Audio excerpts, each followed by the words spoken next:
Okay, so this is Peugeot 407 Coupe. So it's a 2006 model. So the owner called and said the car had a overheating issue, and believe the head gaskets must have been affected. So I think it happened on their way back home, and they drove it in that condition to get it home. So of course I knew the head gasket would just fail. Something must have triggered it. It truly has failed, which I believe. I think it has failed. Show you what really caused it, the failure. So of course, you know, this is a ES9A engine, V6 engine. So immediately I came here, well, that was even last night. So the first thing I checked was this. So you can see this has popped up. This you can see it here, has separated. So this was the cause. Unfortunately, the person driving the car did not check. Wasn't observant. If you were observant, would have seen immediately that the warning would be there that the car is overheating. So we wouldn't have gotten to the stage of burning the head gasket. So I have another one. What I'll do is I'm going to recover the car, to take the car to the workshop where it will be worked on. So we're going to likely change the head gasket, but I'll drive the car on the way to workshop to see how bad it is. However, I came with another one that we're going to take it to the workshop. But once I get to the workshop, I will change and put a permanent metal one. That's one I normally use for this ES engines, which is more durable. It's locally constructed metal. Use a metal pipe to do it, rather than this plastic one that are not reliable, can break and disappoint you at any time. So we're going to get to it, and okay, so let's carry. We'll keep you guys updated. So the car is now at the workshop. I drove the car myself after fixing this thing. So, and before I go, that's mine. That's my own there. And so basically same color, same engine, same year, production year.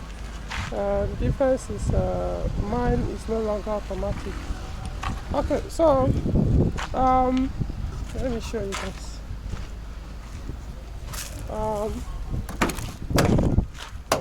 So of course, this is the component that caused the issue. This water outlet. So you can see. Normally it's like this. So poof, pulled out. So I had a spare one, so I had to put that one, even though the one I had was leaking. So I had to use it, put it so I can be able to drive the car to the workshop. This is the part that normally goes onto here. So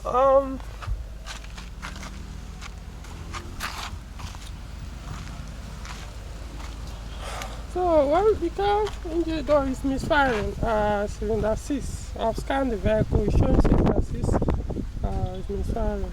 I think they washed the engine base, so most likely water has entered them. However, notwithstanding, the car did not overheat on the road, but from the owner of the car, when the overheating started, he started to, by the time he got to his house, the cylinder head gasket was already smelling.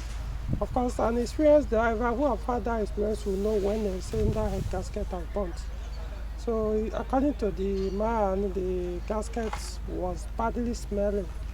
But funny enough, because it's a metal gasket, so I drove all the way. I drove it, it didn't overheat, but it didn't smell. But you know, it has been harmed, so I'm still going to have it replaced. So I'm going to be removing the cylinder head with my team, the two of them. I have the head gasket replaced. I've ordered for the OEM head gasket. So anyway, on the way, so it was showing other kinds of faults. Let me see.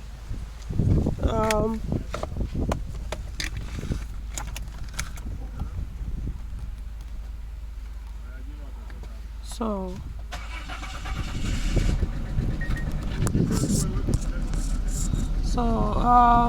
was showing you can see ESP fault, ABS fault. So I think what else? This basically, I think the only fault warning. Of course, check that was on at that time anyway. So when I scanned the vehicle, it showed the ABS weight sensor on this front left side is bad. So I'm also going to be replacing it as well, alongside with the cylinder head gasket. You can see how the engine is really shaking, you know.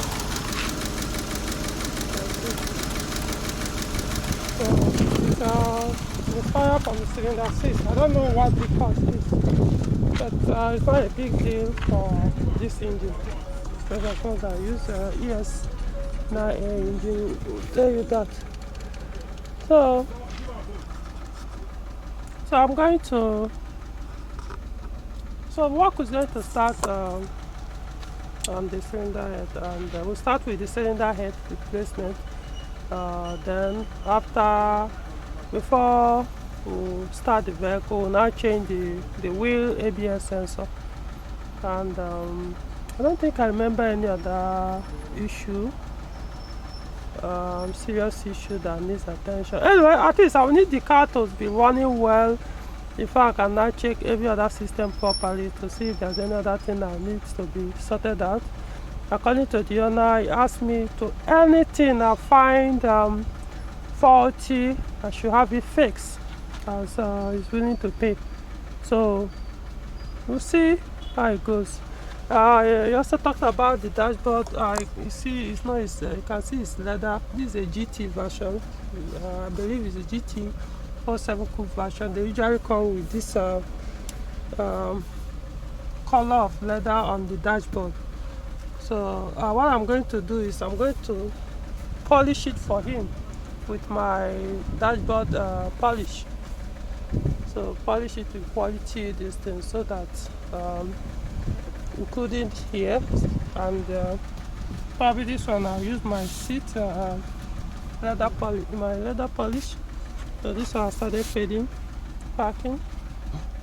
So I'll focus on the door card and then the dashboard.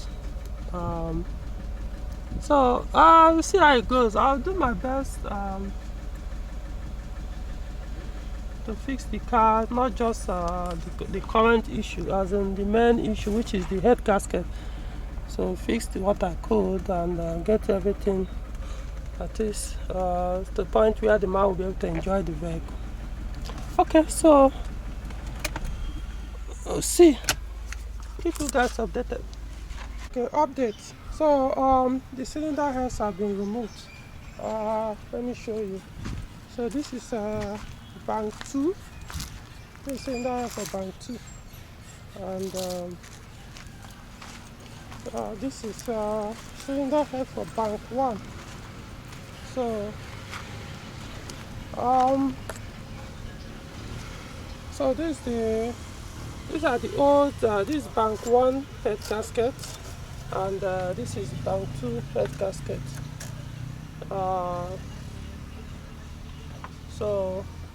Well, you know, because metal, I can't actually tell from here whether the gasket is burnt or not. But just like the owner said, when the car started overheating, so I think after a while, he smelled that burning gasket. There's a way gasket smells when it starts burning. So it's possible it hasn't burned fully, but it's safer to just have it removed.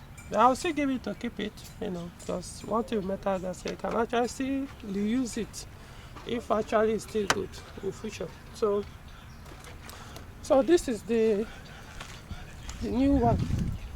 Oh yeah. I see So this is for bank 1.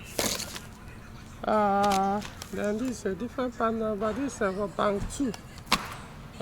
Also changing the ABS wheel sensor for the front left side. This one. One more thing I forgot to mention yesterday. This VVT solenoid on bank 1 is bad. When I scan the car, in fact, I see they changed it before. This is a used one, and the used gum. But it's not necessary because of the leakage. You can see the head is shaking. Shouldn't be doing this. So this thing is dead completely.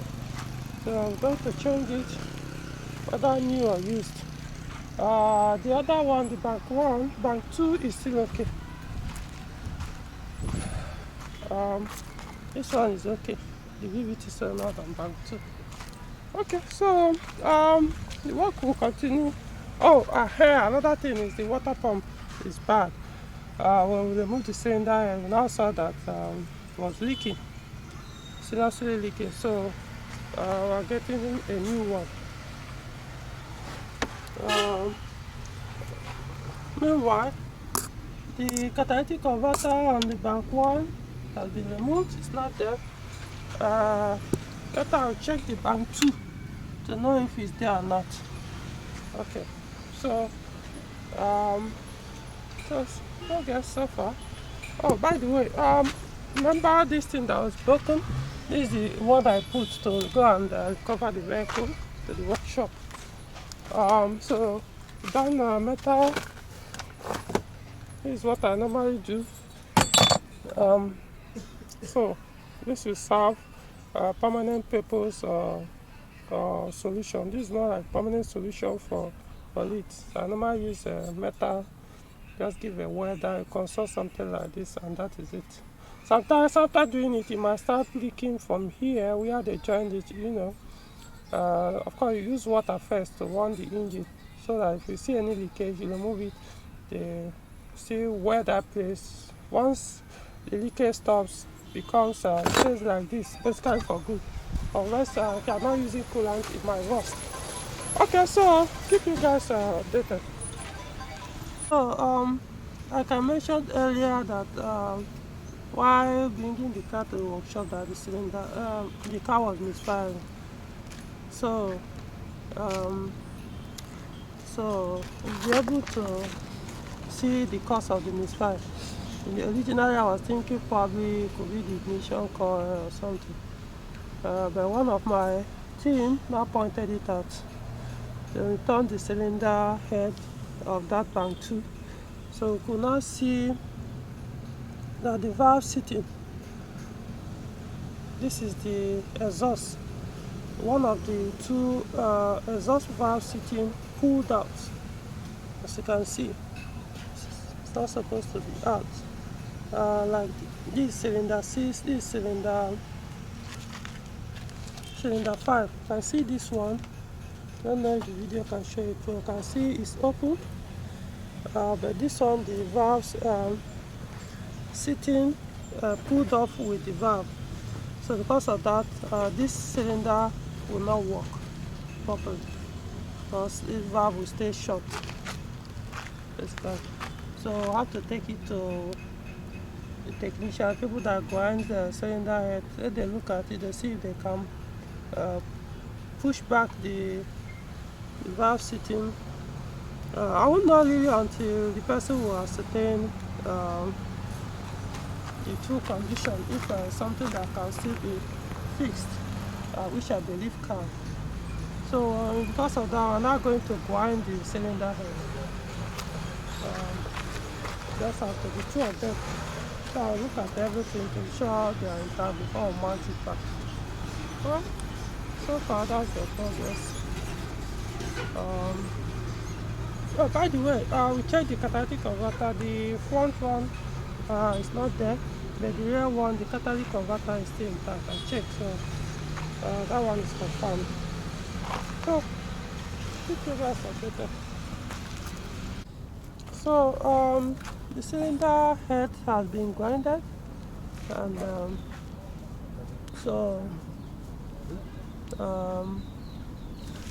that this is the bank one anyway. However, we decided to use the opportunity to reseal. Of course, you know, all this has to be removed, the cam boxes. So we decided to reseal with better quality RTV silicone gasket meter. So because before we even removed the cylinder heads, I could see oil was already leaking. You can see oil stain inside the spark plug chamber. So hopefully this will cure the leak for a long time. So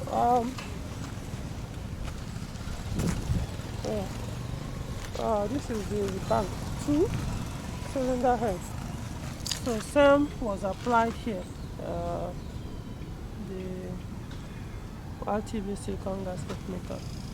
And so this is the cylinder that the valve sitting was free. In fact, I said about 2 of them actually had that issue. Just the second one, like it looked as if you wanted to pull.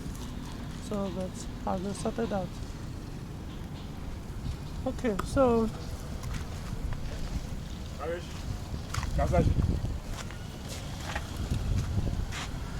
coupling is going on now. This is the bank 2. So this is the new head gasket. It's in already. We're trying to mount the thermostat as we set everything so that as soon as the head gasket, the cylinder head goes in, the thermostat also will be bolted on the cylinder head. Both of them.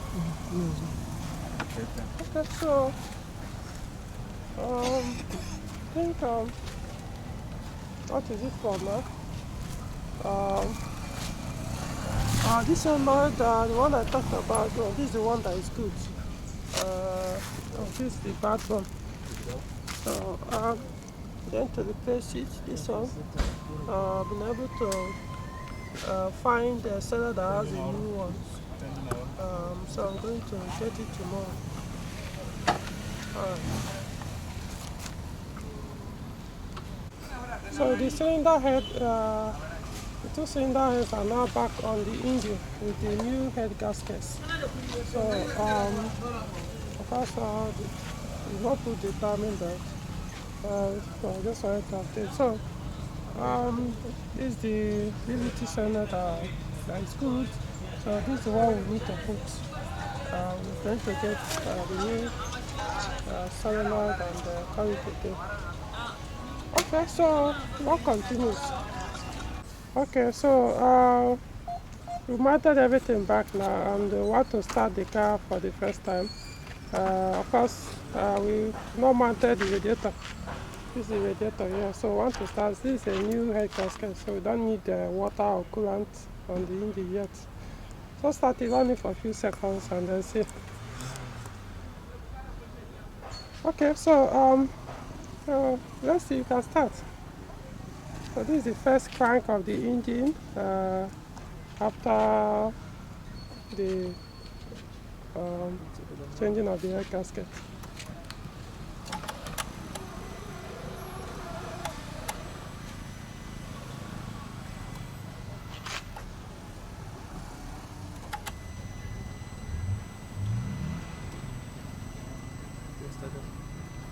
I'll start.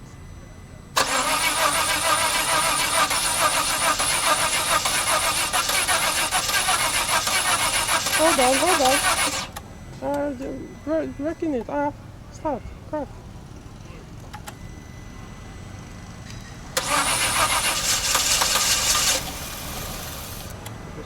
Crank.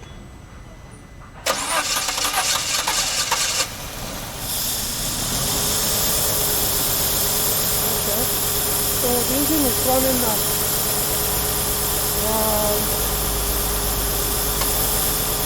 There you go. Put on AC. Put on AC. Okay.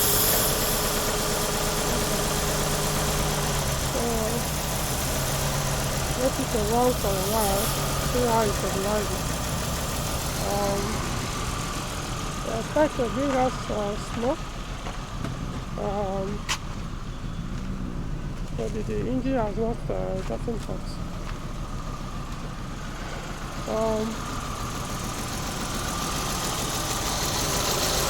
So there's a misfire going on. Later we'll look at it to know the cause of the misfire. Okay. So that's progress so far. So keep it as separated. Hi, this is my nonsense one. Okay, so we've eventually found the cause of the misfire. The ignition coil cylinder 1 and 2 was something with the fire. So I have to remove one from mine to fix. For the engine, you can see the engine is running very steady now. No more. Let me accelerate it more. You can see it's running smoothly now. No more misfire. That's more. That's it. Okay, so we just try to switch it off. Remember, there's no water in the system yet. So we switch it off and then couple up the remaining one, put water, build it, and then we still deal with the ABS faulty. So that's my diagnostic tool. You can see the RPM is now stable.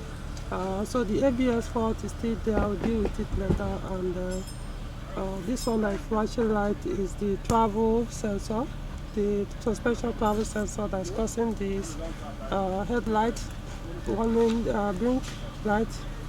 No, headlight, tail light will be blinking. Okay, so that is it.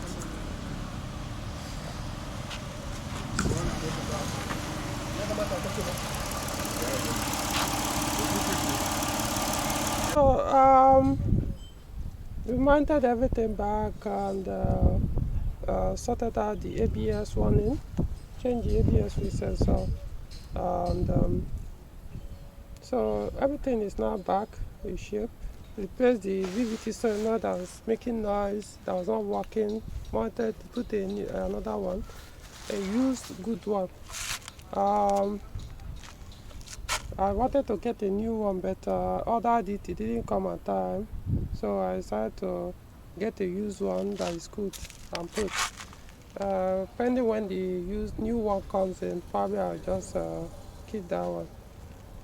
Since mine also used the same. One of mine started showing sign of leak, so I probably will just buy that one. And so let me start the car. I want to take the car for a drive, and so I'm not doing it. So I'll be going for a drive. If you also warm it up, okay.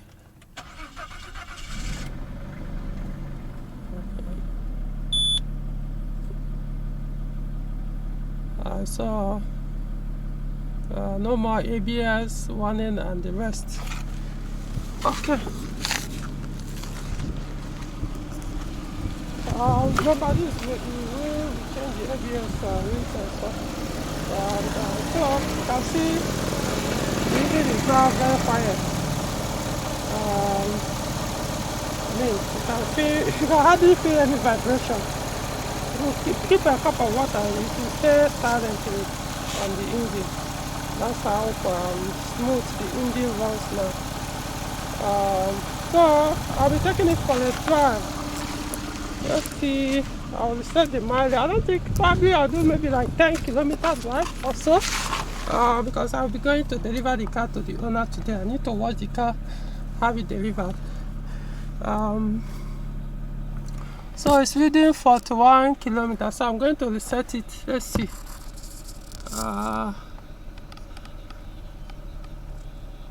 Okay, so it's now back to 0 kilometer. That's it, trip mileage, so trip meter. So I'm going to take it for a drive. I may need to add fuel and see. I'll also run the car with the AC. Oh, these are the old parts report. So I'm going to run the AC, also put pressure on the cooling system so that if there is any overheating, it will show itself. Okay, so we'll update you guys after the drive and see what happens, or maybe while in the drive, who knows. Okay, so back from the test drive. How many did I cover? 14.5 kilometers on the dot that I do. So just maybe like 10 kilometers on the expressway, then 5 kilometers inside rough road and the rest. So the temperature gauge performed well, didn't overheat. Of course, depending on you can remember I said I'll use the car with the AC. If I had to stop at filling station, I've added fuel. How much? Like 5,000 naira. I think, yeah, 5,000 naira fuel. And all the while I was on, there was a queue a little, so I left with the AC with the engine running, and of course we come up to close to 98 degrees Celsius or 100 degrees Celsius, or go back, it all depends. So the temperature worked well. And before I left the filling station, it started showing one of the tires was low pressure. You can see the sign now, so showing one low tire pressure. I was showing also the particular wheel that it said the front one. So that one is something probably after watching the car, I'll find out which are the tires that is low. According to the display, it should be this one. So inflate it, and that is it. So so far everything is okay. Of course, I'm using water for now. No need to put it out, and everything is fine. So the level is where I left it before I left. It was somewhere here, the water level, so it's still there. So the owner will use the car for a while, for some days or so. Once everything is configured to be okay, the cooling system, and then we can now drain and put coolant. So I think the only thing remaining I'll discuss with the owner is I need to fix this boot for him. I noticed that it doesn't open from here, so except through the remote control. So I may have to deal with that one next time. Other than that, and just empty all the stuff, parts replaced, and conclude the repair. So this video is going to be, okay, I'll take the car for car wash, unless the owner asks that I shouldn't bother to wash the car. We'll see. So this is the conclusion of this diagnosis and repair of the overheating system on the 407 Coupe with ES9A V6 engine, 6-speed automatic transmission. But this how mine came, and but I later changed it to manual. So okay, so that is the end. Oh, this actually has electronic steering adjustment, so you can actually adjust it from here. You can see it remote. Okay, so that's the end. Okay guys, that's all. Let me move it, see.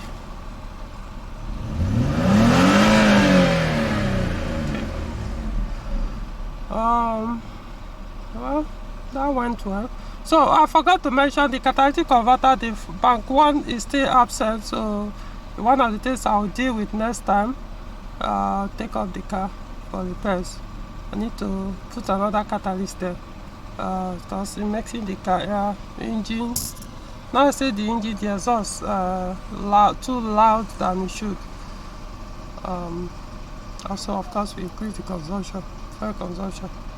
Okay, see you guys in another video.